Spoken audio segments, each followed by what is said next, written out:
How's it going, guys? My name is Sir William of York, and welcome to the grind. So, there's a couple of things that have happened. One, we renamed our account. Um, I just thought it was funny. We actually speed ran Masters. We got it incredibly quickly, a lot faster than I thought we'd get it.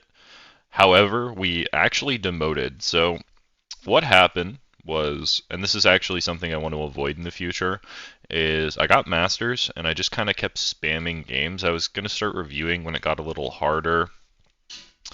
And then I reached my peak rank 4 days ago of Masters 100 LP. So that was this game.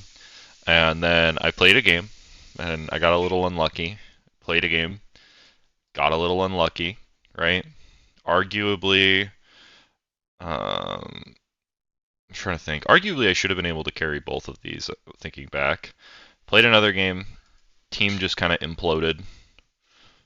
Played another game, got a little unlucky. Should have been able to carry this game too.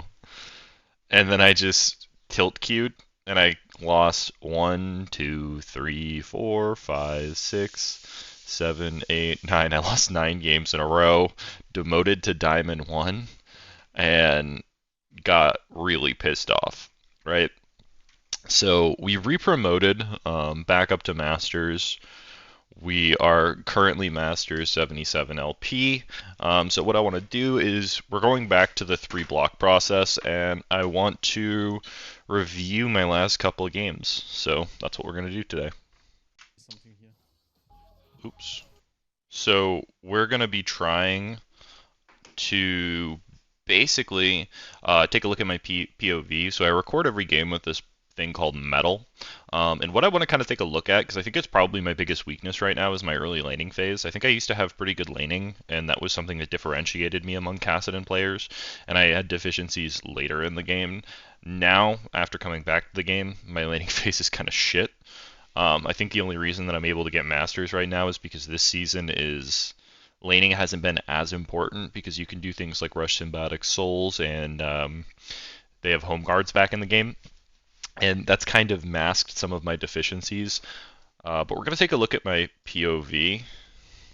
I type a bit too much. That's also one of my bad habits.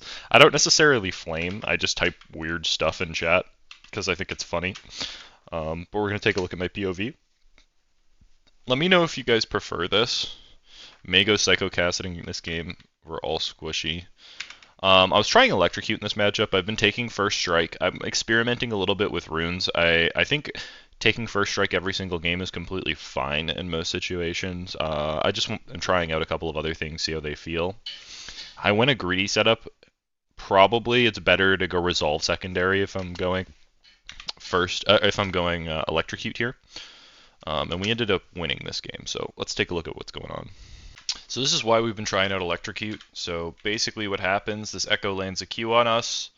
Generally we don't want to allow that and force him to get pissed off and Eon to us first, and we're able to trade relatively evenly, right? So this is kind of the matchup. Same thing, Q, auto, W, E. We're slowly, I mean, we're not winning the trades, but we're trading evenly. He has more HP, he has a little bit more sustain, and it creates a situation where, like here, I actually feel comfortable walking up because I see my Pantheon wrapping around, and I know he's going to want to look for a trade on me, right? And I use my Q to block the Electrocute and passive damage.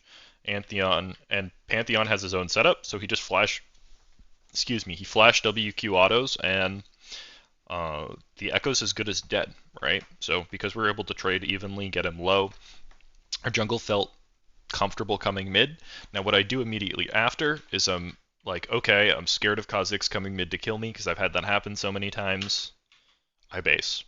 Now I had plenty of time to push out this wave, and Kha'Zix, I was unaware, he actually showed on the Pantheon he was fighting him, right?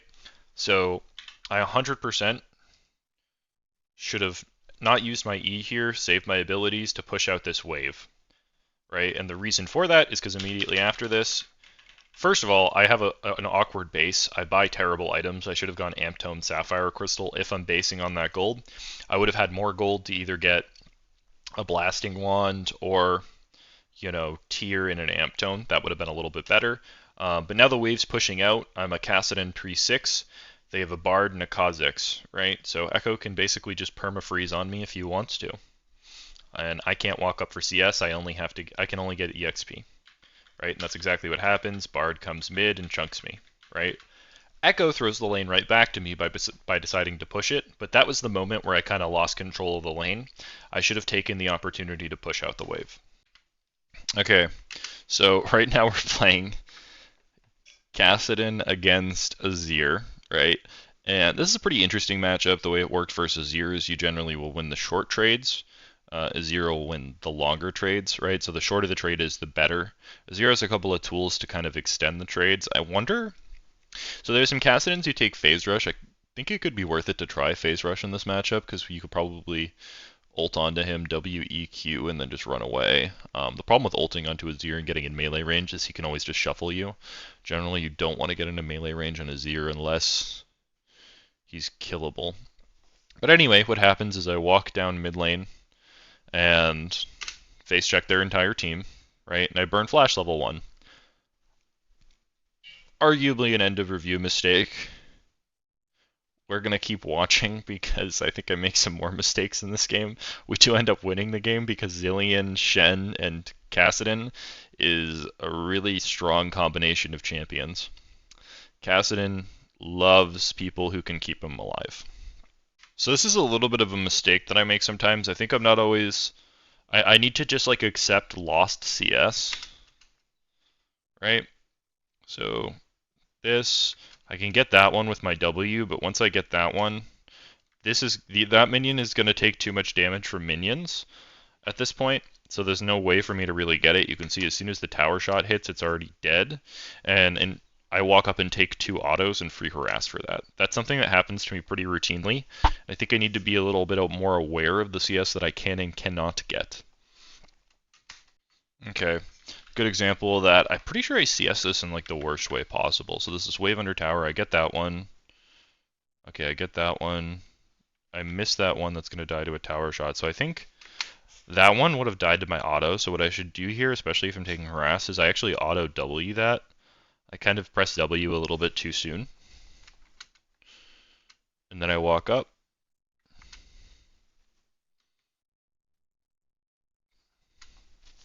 How do I get this? I think I have to Q that one.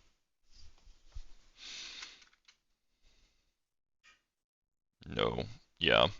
I could have gotten at least 2 more CS out of that, probably more had I done it better, and I take like half my health bar. So before I start hitting the minions, I'm at 600. Oh no, I'm at 747.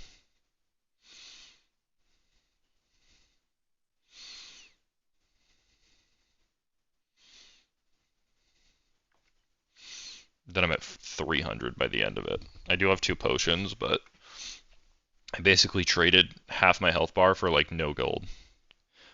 So that's not how you want to be getting CS. The rest of the laning phase is pretty uneventful. What happens is I come off a fresh base. Azir just overstayed a little bit in the lane. So I'm pretty strong right now relative to Azir just in terms of raw AP. There's a fight going on in the river, so I follow. Azir's rotating a little bit first, and I see that J4 is just kind of disengaging. So I'm like, okay, what I'm going to try and do is get on mid-wave first. And what happens is because of that, I'm able to push it a little bit faster than Azir and generate priority. So I can now rotate first. Now, Kindred I know is level 5, which is the other reason that I'm fine taking this fight, because I can basically not one-shot her, but I do a lot of damage at this point. There's a little bit of a scuffed interaction that happens here, where Azir tries to shuffle me as Kindred hits the blast cone, and I've tried to flash over the ult. I do not successfully flash over the ult. I go over blue wall, and as I go over blue wall, my ult's coming off CD, and so I just ult over the wall and end up killing the Kindred. So Azir basically does nothing, burns his ult, and gets his Kindred killed. So that's great, but we're able to pick up a kill here. This game is a little weird, so you can see we're 8 minutes into the game and the VOD ends. My computer, for some reason, just randomly restarted in the middle of this game, so there was a full 2 minutes where I did nothing in terms of game time. But yeah, we're in a pretty good spot here despite how we played the laning phase. I do make a couple game losing mistakes, and I'll show you those in a couple minutes when we get to that point. So just real quick, what happens here? You can see at 11, I don't even know, 11:34ish it DC. So I'm walking up in lane. I'm kind of stutter stepping back because I'm a weirdo. I like to flash mastery emote. And then right at like 11:35, I think, a little after, my screen just goes black. My computer restarts. 11:40. Yep. So what happens is my computer decides to restart for some unknown reason. Thankfully, it's pretty quick, and I'm able to get in just under 2 minutes of game time. So it was a 1 minute and 40 something seconds. Right? So we come in, we get our Roa in the nick of time, and now we're suddenly a level down on the Azir. We're also 50 CS down, so we're in a pretty rough spot here.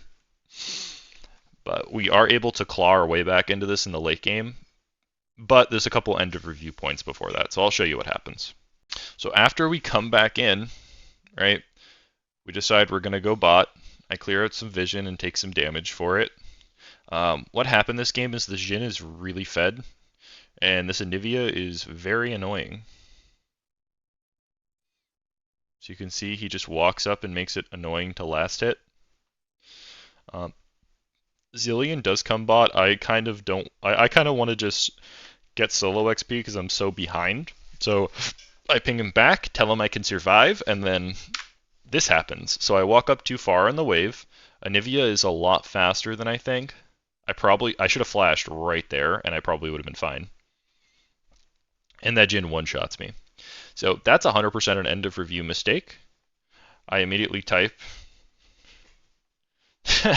I'm typing in chat saying I cannot 2v1 that. Yep. So yeah, that's a grief. I do have 2 deaths in this game, and they were both just completely horrible deaths, right? So I'll show you the second one, which happens. Let me see if I can find it. Oh no, I have 3. I guess I die one more time. I think I must die in a team fight or something.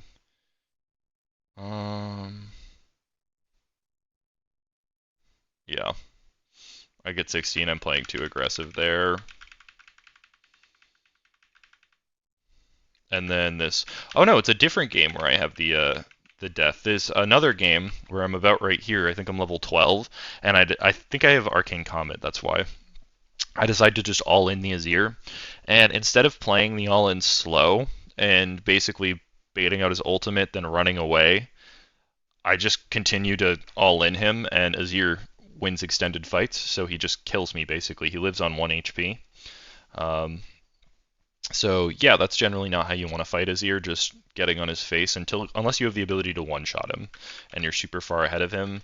This is a situation where I don't hate this death as much. I'm pretty fed here, and I do kill the Azir. But my team ends up winning an advantage fight because there's 2 people bot lane, and I think we get Baron off of this. Yeah. But anyway, that first death to the Jhin was horrible. Okay, so this game we're playing versus Ryze, and Ryze is actually a pretty bad matchup for Kassadin. However, this Ryze does something interesting, and he takes Electrocute, which I don't think is good in this matchup. I think he should take Phase Rush. The reason I think he should take Phase Rush is because the only way I really have to kill him reliably, unless I get super far ahead of him, is to basically slow him and set him up for jungle ganks. Excuse me. And that gets shown, actually. Jarvan camps the crap out of Ryze, and we get super far ahead off of it. Now, this game, I want to say, is like completely my fault. Our AD swapped with me. He got super fed, was doing really well, and I just play like crap in the mid and late game and run it down a couple times. But yeah, I don't think you should take Electrocute in this matchup as Ryze. Most of the early lane is pretty boring. It's just me trading a little bit of HP for CS. I don't hate anything I did. What becomes kind of interesting here, and I don't hate this death. I think if I had different rune choices, this is a kill. But what happens is I'm basically just staying in EXP range because the Ryze is just unintentionally slowly pushing the wave into me, and my Jarvan's about to come mid. So what I do is I walk up. This guy sees a crazy kill angle. I slow, and then I do that, and he lives on 1 HP. So that's my bad. That was a crazy kill angle. Now, what happens as a result of this is this guy's wave gets a little bit screwed up. So you can see he didn't take TP, he took Ignite for that kill. So I'm able to freeze. And even though he's quote unquote ahead of me, he gets a little bit behind on EXP, or it's very close, right? So I don't end up actually losing this much after that kill. He also burns Flash, and what happens is he comes mid and dies. And that's basically this entire laning phase, right? So as a Kassadin who gets camped, who has this Jarvan camp me, like there's no reason I shouldn't be able to carry this game, especially because we also had a winning bot lane. So you can see here, this is why this is such a hard matchup, because he just has so much DPS and he has hard CC, he can pump out damage on you. So what we're trying to do is last hit under tower, and we're taking a shit ton of damage for it. Again, Ryze plays like a little bit of a psycho. He takes a tower shot, burns his entire combo, and then just immediately, I believe he dies here. If he doesn't die, he lives on 1 HP, and has to probably burn Flash. Oh no, he doesn't have Flash. So yeah, so we're in a situation now where J4 has come mid. And this is what I mean. Again, J4 does a lot to set me up, and I kind of dropped the ball on this one. Alright, so I would probably consider this. I wouldn't say it's a game-losing mistake. I think we make a couple game-losing mistakes after this. But this is the point where, like, I just skirmished this fight so bad that there's not really that much point in reviewing after this. Now, there's two things going on here. I like Coach Curtis's thing, the micro-macro lens. Micro meaning how I executed in the fight, and then we zoom out and it's like, well, should I have been at the fight in the first place? There's an argument that we shouldn't necessarily take this fight. I wasn't panning my camera early enough to tell what was going on. I didn't know what ults they did or did not have bot lane. That being said, this is still currently a 4v3 because Mel is dead, right? But so what happens here, I don't know what the J4 is thinking. I cannot follow up on this. I could maybe ult Flash here, but it's not going to kill him. So he just ults away. So that was a little bit of a mistake from J4. Now, what I could have done, I could still ult EQ here, right? So even though it's not going to kill him, I'm going to get some free damage off. At the very least, I can ult Q. My E may miss, right? Now what I do is I ult forward here because I'm not paying attention to the location of Vi. Vi is channeling, so I end up taking free damage and I have to flash. So I basically use my flash to get an E of damage on the Ryze, and I take... does the Vi hit me with the Q?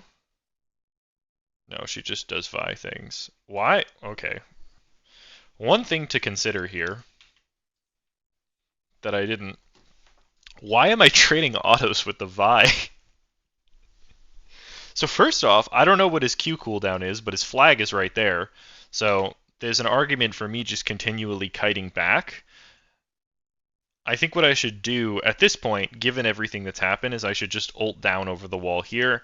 Now if Vi wants to go and kill me, she can. She probably has to burn ult to do it, right? And if she has to burn ult to do it, then she doesn't have ult for the Jhin. And our Jhin is very fed this game, right? I think what happens here is I just take too much free damage, I burn my flash for nothing, and then I ult into and trade my life for a Ryze who is much weaker than me at this point in the game in terms of gold. And because of that, the game becomes a lot harder. My whole team gets wiped. And this isn't, I wouldn't say this is an end of review play, but for me it's kind of an end of review play. Right? There's a million other ways that I could have approached this fight, and I feel like I made the exact wrong decision every single time. So this is the game I got a little mixed up. I played 2 games versus Azir yesterday. This is the game I was thinking of when I did on side lane. I made a couple, I think, game-losing mistakes before that. We do end up winning this game. Again, I'm experimenting a little bit with runes. I'm just trying things other than First Strike to see how they feel. Arcane Comet did feel very good in this game. It felt like it put a lot of work in. I've also been experimenting taking movement speed. There's a permaban takes movement speed a lot of times in his like stat shards because it gives him just a little bit more movement speed. But generally speaking, I think I put 3 points in Q in this lane because it helps you do extra damage. It also helps you last hit versus here because he doesn't really Thing about playing versus Azir is when he summons soldiers, he just autos with them, and that doesn't make your E go down any sooner. So I think it could be worth it to just always put a couple extra points into your Q versus Azir. Now it can scuff your wave clear a little bit and screw up your wave clear breakpoints, but is what it is. So you can see we're kind of just poking him out. That's what most of this laning phase is. So this is kind of a weird thing that happened. Now this is more last hitting gore. I'm planning on taking a base after this anyway, but I know they increased the EXP range, and I remember after this, I was like astonished at how behind on EXP I was. I think I'm definitely splitting XP because I feel like that should be like 2/3 of a level or something. So you could see this entire wave goes down, and it's like barely half a level of EXP. I'm pretty sure the Wukong just like leached a whole wave of EXP when he was trying not to. Not 100% certain, right? Anyway, what happens here is we basically get a freebie because we come back to lane. I mean, I missed 2 minions on that wave, right? But that's not enough for me to be as behind as I was. We do have Nunu like blast cone into us, and we just get a free kill. Nice. Then we go back mid. And the thing that was unique is this Azir had been level 5 for a while. Right, so he comes back to the wave on level 5, which means I definitely miss quite a bit of EXP. Or I don't know, I felt like I did. But yeah, we're in a pretty good spot in this game. Here's where to show it. So we're actually like a full half level down because he just hit 6. We have the same amount of minions dead, and I am halfway to 6. So I definitely like the way the Arcane Comet feels. The problem is I feel like I end up in a lot of these situations where they're basically, I poke them out on 1 HP. It's good because it does allow me to generate priority in the lane, right? But other than that, I don't know how much value I'm getting from it. What happened here is the Azir and the Tryndamere tried to swap lanes because they were both kind of not doing great, right? I was just kind of perma-poking out the Azir, and Renekton was getting pretty fed, right? Now, Renekton ends up kind of nearly ruining this game. He starts off really fed, and then he runs it down a couple times, and it gets very hard, but we're still able to carry. Now, this is a pretty pivotal part in the game, and this is why, like, a lot of times roaming isn't good on Kassadin, especially when plates are up. So what happens is Azir gets pretty fed up with the 1v1 and he roams mid. He does get a kill, but we're able to actually pick up first tower. We spend so much time here. So we get a plate, and then we push this wave. We actually get another plate. We got 6 grubs, so I know we're going to outpush him. Right? And we get a first tower and like 2 full plates. This is a game-losing mistake right here. We do end up winning this game, but this TP was horrible. This is like when you throw, like when you're a quarterback and you're playing football and you throw a ball and you just immediately want to take it back because you know it's going to be an interception. So what I do here, and I think it would have been fine if I TP'd a little bit earlier, honestly. I'm pretty sure I actually wipe them if I TP and I don't instantly get flame chompers. But I TP on this ward, I take a Nunu snowball to the face, I get stunned, I am flame chompers, so I'm starting this fight at half HP. And it causes, because I spend so much time CC'd, or would it have reset anyway?